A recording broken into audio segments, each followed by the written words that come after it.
Welcome to the latest episode of Five on the Floor on the Five Reasons Sports Network. Thanks for joining us on your favorite podcast app. We're now on Red Circle, Google Podcasts, Apple Podcasts, also Spotify.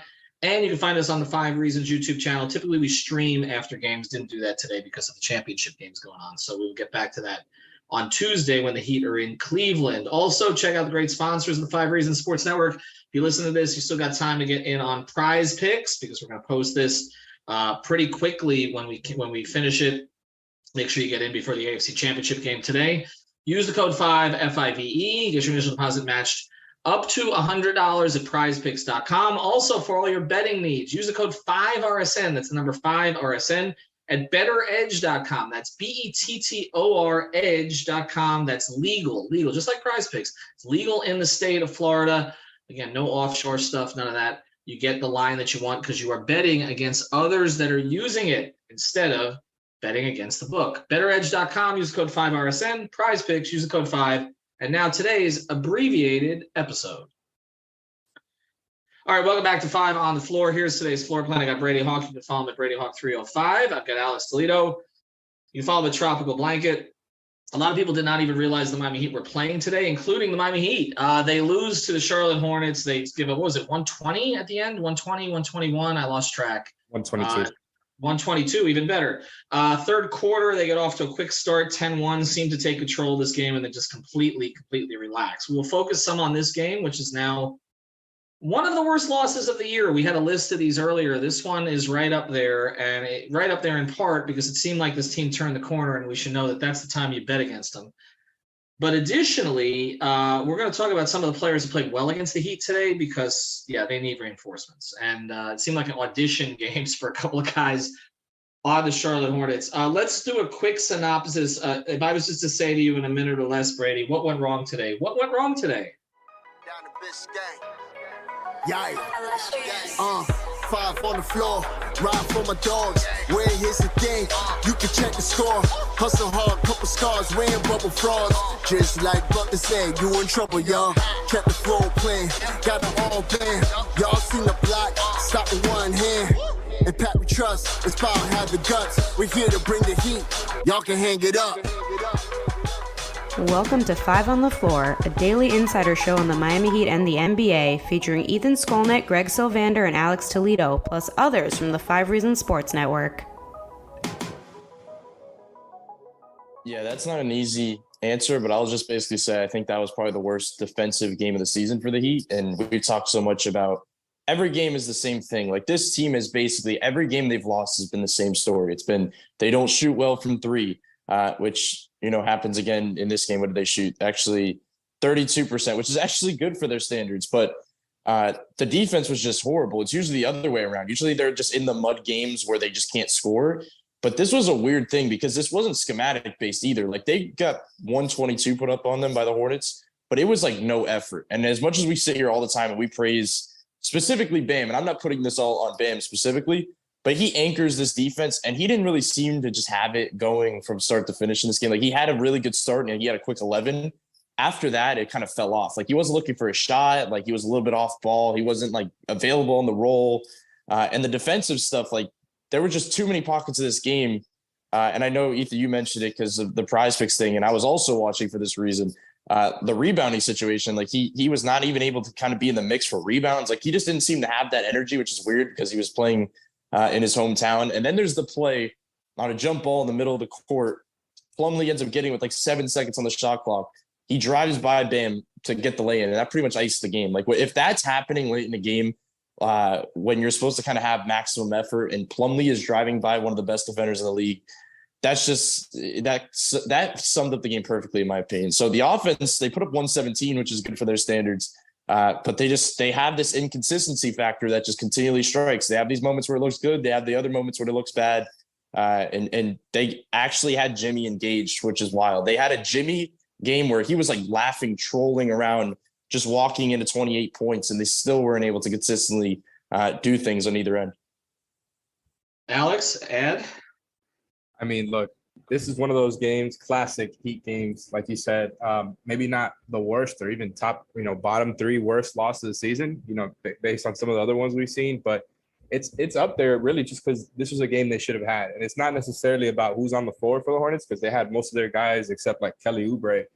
And but really what I'm trying to say is all of them but LaMelo got going. Like even LaMelo, who didn't have a great game, didn't really have that poor of a game either. And just about everybody else on the Hornets roster got going, right? People who really actually take shots and have a big role, all of them got going if you go and look at their shooting. And the bigger thing than that is just they got out rebounded by 11 by this Hornets team. Like they're not good at that at all. Like they even put up a whole graphic about it on the broadcast about how they don't defend and don't rebound. So this is one of those games where I think they were a little bit sloppy defensively, and then just getting out rebounded by this team by double digits is frankly like unacceptable, right? And not that rebounding has been a huge problem for them. They've actually done a pretty good job, mostly with their defensive rebounds. It just wasn't there tonight. A lot of like second chance points. They won the turnover battle, but when you're not really hitting threes and the other team gets hot, and then they're also getting all these easy points off of you because you're sloppy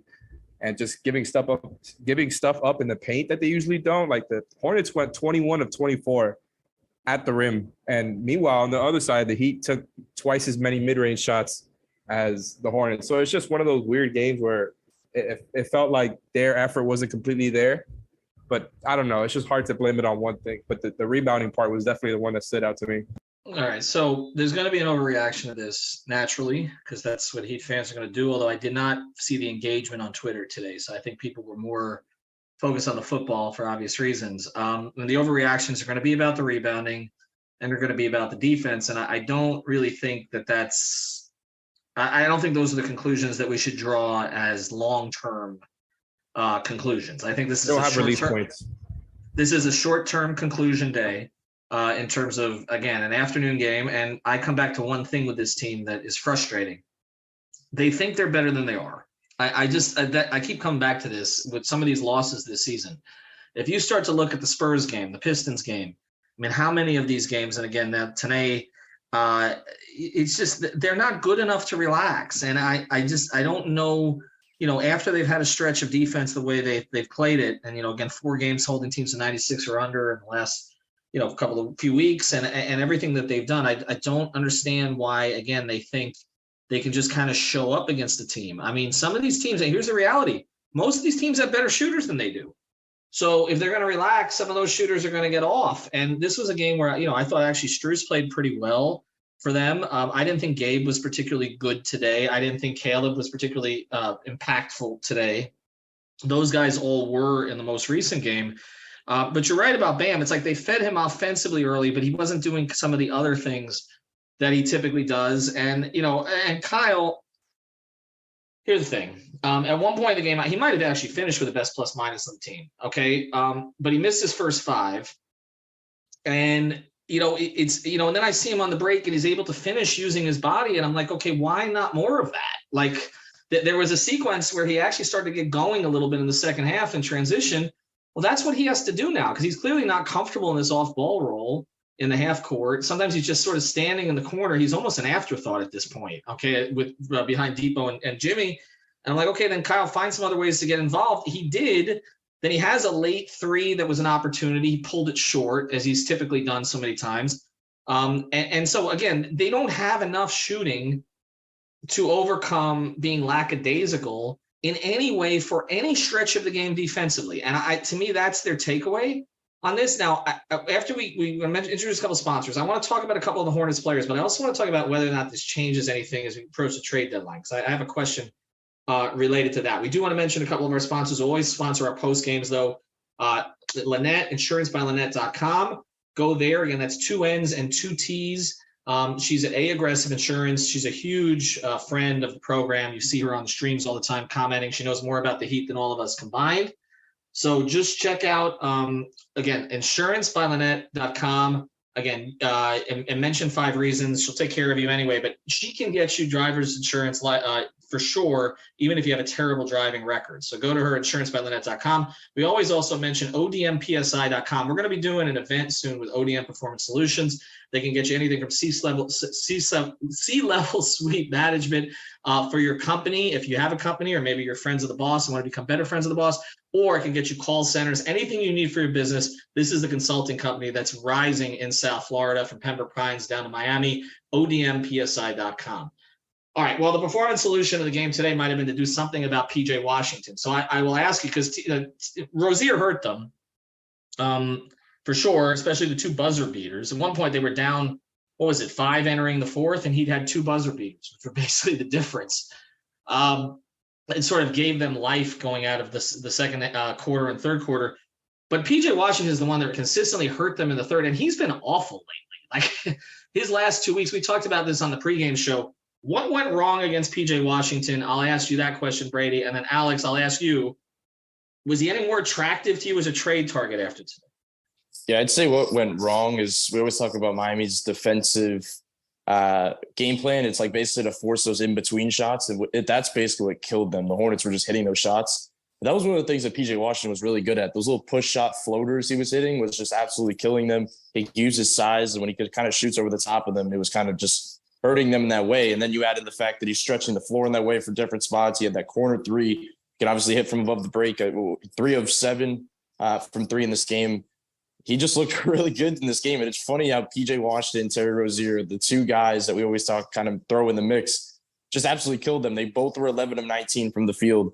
But yeah, PJ Washington looked really good in this game. And it's just ironic that he's just has this kind of cold stretch and he just comes out ready to go against Miami. It's a little ironic, but yeah, he definitely looked good. And I'll just say, before Alex goes and talks about the fit wise, I mean, that's kind of the style of player that we've been kind of talking about. They've missed is like kind of a big body stretch shooter that could do some things to the middle of the floor. So he definitely looked good in this game. How much do you like him, Alex?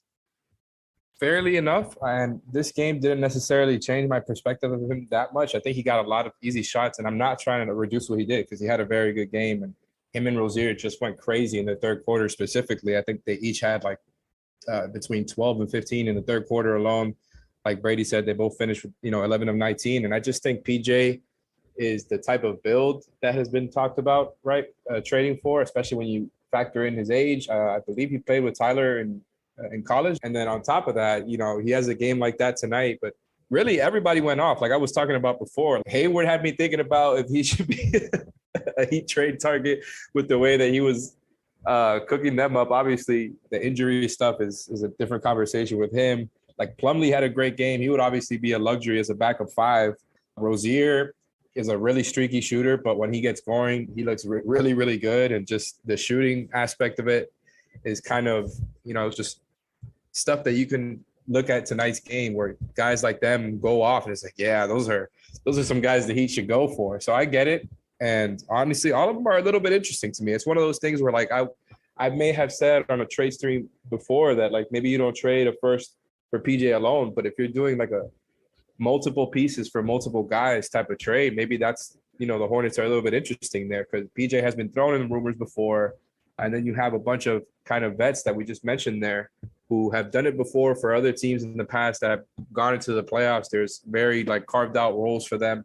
And the Hornets and Heat have a, longstanding trade history, which I know you can attest to, Ethan, but they do. So it's one of those things where, it's kind of interesting if they're willing to do that. The Hornets has just not been very good this season at all. Well, and they're also looking to get worse. We know. The thing about PJ Washington is that, he's younger, and it's a little surprising to me that they haven't wanted to kind of retain him, but I think a lot of it is the inconsistency. All right, the one thing we'll pivot forward to, and again, let everybody get back to football if they're listening to this today, and then we'll have full podcasts all week long. We're going to do a ton of transaction stuff. But this is a big week for the Heat, and it started poorly. I mean, they've got Cleveland and they got New York. I mean, these are the teams that they're chasing Cleveland. We thought maybe even by the end of the week, they could be looking at being in a 5, maybe pushing for a 4. This loss is a setback. This could end up being one of those lost road trips. You don't want to start it this way. You hope it's a wake-up call. I'll just say this. The Cleveland game and the Knicks game, I'll let you close here, Brady. More concerned with the Cleveland game, right? Yeah, I would say so. I feel like they'll definitely get up for the New York game at least. Like that's just kind of an energy boost where they're not going to walk into that game like they did in this game. The Cleveland game's a little bit different because obviously the matchup wise, they have the ton of length. There's obviously that stuff defensively that they have to go against. But the thing is, they're going to need Bam. They're going to need Bam to be awake in that game. And I come back to that again because we haven't seen this a lot from Bam. Like this season, he's just been, it feels like every night, like it's a given what he's going to provide, where it was just like kind of a wake up call to his importance, I feel like, in this game. And what they did early in this game against the drop, they're going to have to do against Cleveland. Like I always say, Cleveland's kind of copying Milwaukee in a way where defensively how they do things with the drop and Mobley as a help defender. Bam's going to have to take that mid-range jumper. He's not going to be able to fade into that baseline and let others operate. So New York and Cleveland, like you said, I think this should be a wake-up call. But this feels like something that they probably will ultimately split. But now that you lost this Hornets game, you got to try to grab both. And the weird part about the Bam thing, like you said, was he was engaged offensively early. Usually when he's engaged offensively early, he stays engaged throughout the game. He wasn't. It wasn't just him, though. I mean, he wasn't himself. And now you see what happens when he's not himself. Like that's the larger issue here is like if he's not on point, they really struggle. I mean, that's, even on the defensive end and especially on the defensive end in some situations, it's just not good enough today. So disappointing performance from the Heat. I was saying they were trending with the 15-16 team. I'll have to take a look if they won or lost their 51st game, but they were there with a 28-22, fall to 28-23 today. 31 games left of the season and a very difficult road trip coming up that's going to test them leading into the trade deadline. So we'll see how that plays out. Thanks to Alex. Thanks to Greg. Thanks to our sponsors, ODMPSI.com, InsuranceByLynette.com, BetterEdge.com. Use that code 5RSN. Prize Picks, use the code 5, FIVE. Bam, you screwed up my free Burrow square today. Have a good day, everybody.